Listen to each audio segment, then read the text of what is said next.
Shalom. First and foremost, I want to give all praises, honor, and glory to Yahweh, Bahasham Yahushai, Bahasham Recha Kodesh. Double honors to the elders and the apostles of Great Millstone, and peace and blessings to the elect. And today we're going to go into the book of 2 Kings, the 5th chapter.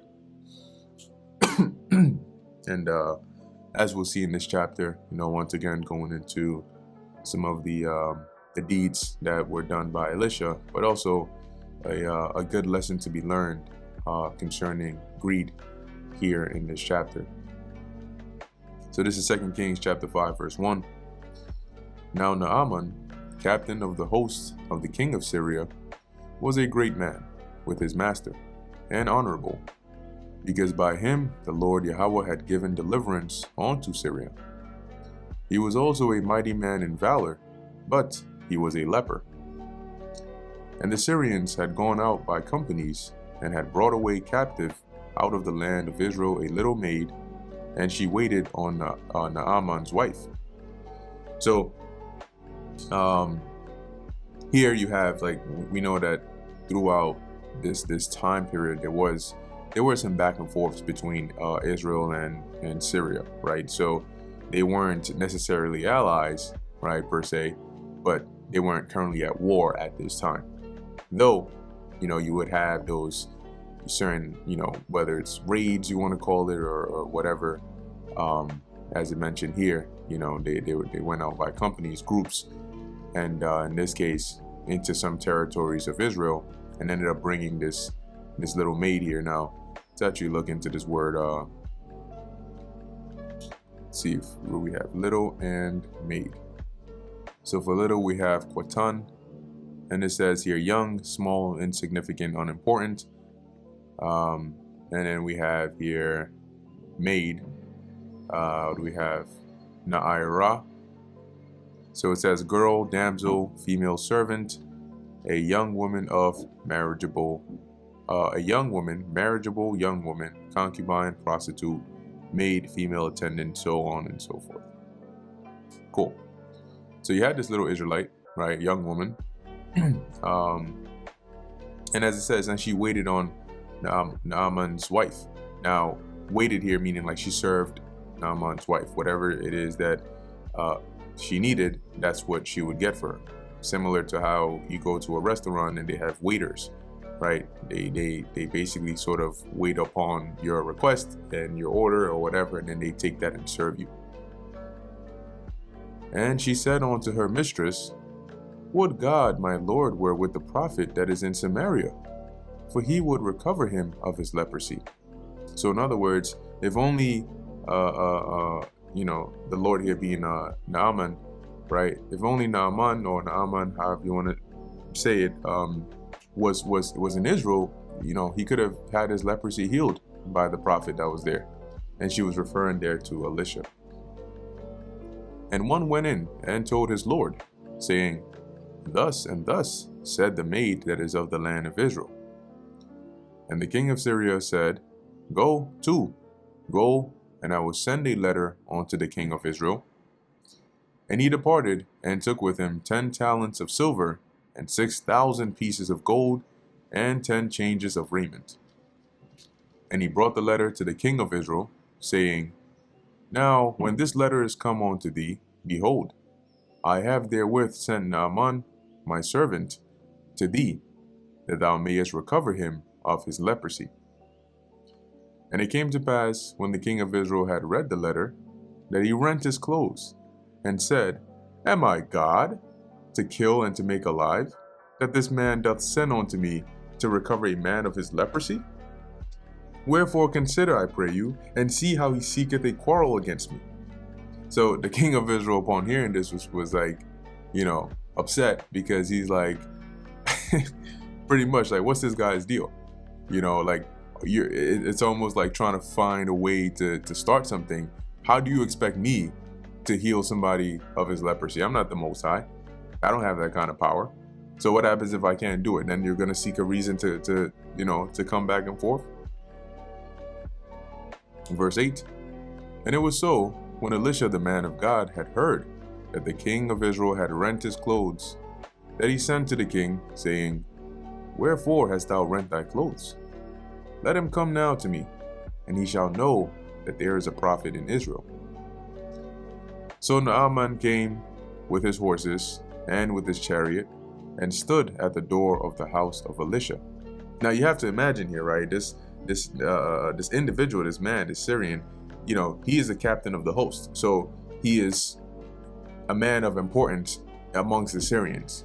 Obviously, he didn't come by himself, but he would come with a presence. Let me put it like that.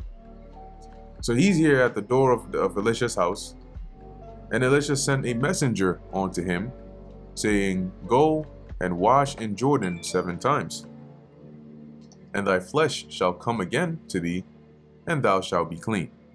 So go wash yourself in the Jordan River 7 times, and then you'll be good. But Naaman was wroth, and went away, and said, Behold, I thought he would surely come out to me, and stand, and call on the name of the Lord Yahweh his God, and strike his hand over the place, and recover the leper. So he here thought, he was expecting some grandiose, thing, right? He's like, I thought this man, I came here for this. You know what I mean? Like, dude didn't even come out to see me. He didn't even, he didn't even come and do anything crazy. He's just telling me to go shower in the Jordan River 7 times. Like, what's that about? Are not Abana and Pharpar, rivers of Damascus, better than all the waters of Israel? May I not wash in them and be clean? So he turned and went away in a rage. So he's pissed. He's like, man, you tell me to go wash in this freaking Jordan River over here. We got better rivers over in Damascus. The hell I'm supposed to do over here with this shit? Just to put it in modern terms. So he leaves. He's pissed off. And why so? Because he had his hopes up. But he came with an expectation in his mind. And his servants came near and spake unto him, and said, My father, if the prophet had bid thee do something great, wouldest thou not have done it? How much rather than when he saith to thee, Wash and be clean? You know what I'm saying? If he said, like, jump over a mountaintop and run back up 7 times, you would have done that. But all he's saying is just go wash yourself and you'll be clean. How much easier is that, Then went he down and dipped himself 7 times in Jordan, according to the saying of the man of God. And his flesh came again like unto the flesh of a little child, and he was clean. So the leprosy went away. He had that youthful, smooth skin, He was feeling good. Verse 15. And he returned to the man of God, he and all his company, and came and stood before him. And he said, Behold, now I know that there is no God in all the earth but in Israel. Now therefore I pray thee, take a blessing of thy servant. So he's like, yeah, there's no doubt about it. The God in Israel has got to be the one true living God. So he wants to offer, some gift, something in return. But he said, this is Elisha, As the Lord Yahweh liveth, before whom I stand, I will receive none. And he urged him to take it, but he refused. And Naaman said, Shall there not then, I pray thee, be given to thy servant 2 mules burden of the earth? For thy servant will henceforth offer neither burnt offering nor sacrifice unto other gods, but unto the Lord. And when you look at this in the other translation, i.e. NLT, for example, and it reads, Then Naaman said, All right, but please allow me to load 2 of my mules with earth from this place, and I will take it back home with me. From now on, I will never again offer burnt offerings or sacrifices to any other god except the Lord. Now, don't get it twisted. That doesn't necessarily mean that Naaman was an Israelite. And there are other instances in the scriptures where you have heathens that recognize and acknowledge the Lord and even offer offerings unto the Lord. Okay. Because similar to how you had Israelites doing this in the contrary way, right, offering offerings unto other gods, which were no gods, you have heathens that are able to offer unto the Lord, because some of them are able to recognize that their gods are not really the gods of the earth. Their gods are idols. They don't do anything. They just sit there, right? But here it is. You come and meet a God that actually does, he does something, and you can see it and witness it. Verse 18. In this thing, the Lord Yahweh pardon thy servant, that when my master goeth into the house of Rimmon to worship there, which was one of their gods, the gods of the Syrians, and he leaneth on my hand, and I bow myself in the house of Rimmon. When I bow down myself in the house of Rimmon, the Lord Yahweh pardon thy servant in this thing. And what he's saying is basically, it's because of the position he is in, right? When the king goes there to worship and he's there with the king, obviously he has to be there. He's like guarding the king and so on and so forth. Being in that house, obviously the king reveres this Rimmon as the Syrian god to be a true god.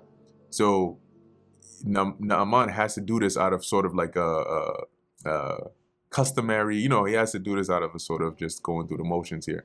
But he's saying, the Most High pardoned him because he's not doing that because he actually believes this Rimmon to be a true god, but because he kind of has no option but to do it.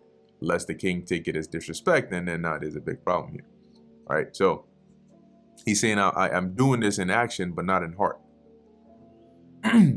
Verse 19, and he said unto him, go in peace. So he departed from him a little way. But Gehazi, the servant of Elisha, the man of God, said, behold, my master hath spared Naaman the Syrian, in not receiving at his hands that which he brought. But as the Lord Yahweh liveth, I will run after him and take somewhat of him. He said, no. He came with all this stuff. You just gonna let him take all that away? Nah. So Gehazi followed after Naaman.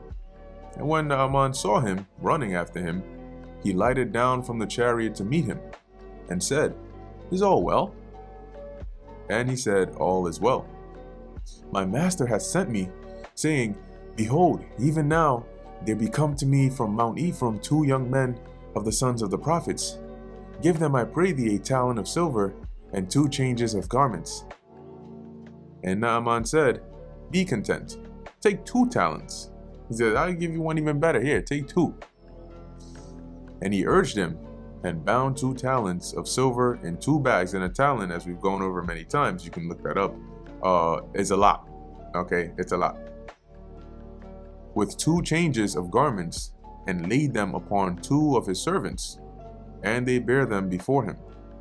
So Naaman had 2 of his servants carry these talents of silver, heavy ass bags, and the changes of garments, and basically took them back with Gehazi. And when he came to the tower, he took them from their hand and bestowed them in the house. And he let the men go, and they departed. So he came there, probably sneakily. All right, let's go this way. Okay. So he takes his stuff. He says, all right, thank you. You guys can go. And then he stores it in the tower, in the house. But he went in and stood before his master. And Elisha said unto him, whence comest thou, Gehazi? And he said, thy servant went no whither. I didn't go anywhere. And he said unto him, went not mine heart with thee, when the man turned again from his chariot to meet thee? Is it a time to receive money, and to receive garments, and olive yards, and vineyards, and sheep, and oxen, and men servants, and maid servants? The leprosy therefore of Naaman shall cleave unto thee, and unto thy seed forever. And he went out from his presence, a leper as white as snow. Damn. So pretty much what happened here, right? Elisha obviously knew what had happened. As he says, mine heart went with thee, meaning his mind. So he pretty much already saw what happened. The Lord, however he did it, we know he had spiritual power. So that wasn't a big deal there. Nonetheless, Elisha already knew what Gehazi had done, and that's why he said those things. Like, is this the time to be receiving gifts, basically? So as a result of doing this, the leprosy, right, since you wanted to take the things of Naaman, well, you can take his leprosy as well. So the leprosy that left him is now going to be upon you and upon your seed forever. My God. And of course, he had to go out from his presence because, as we know, in Israel, you had a place that was designated for the lepers.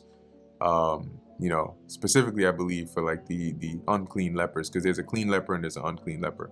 But nonetheless, there was an area designated for lepers, and probably that's where Naaman went, but nonetheless, he left the presence of Elisha here. And that brings us to the end of the book of 2 Kings, the 5th chapter. So as we see here, some pretty interesting stuff, and also a good lesson in that greed. Naaman should have been content, serving a man of the Lord, getting to gain that first-hand experience and so on and so forth. Hey, but it wasn't enough. So with that, Lord willing, this was edifying to the elect. In closing, I want to give all praises, honor, and glory to Yahweh, Bahasham, Yahushai, Bahasham, Rechak, Wadash. And until next time, Shalom.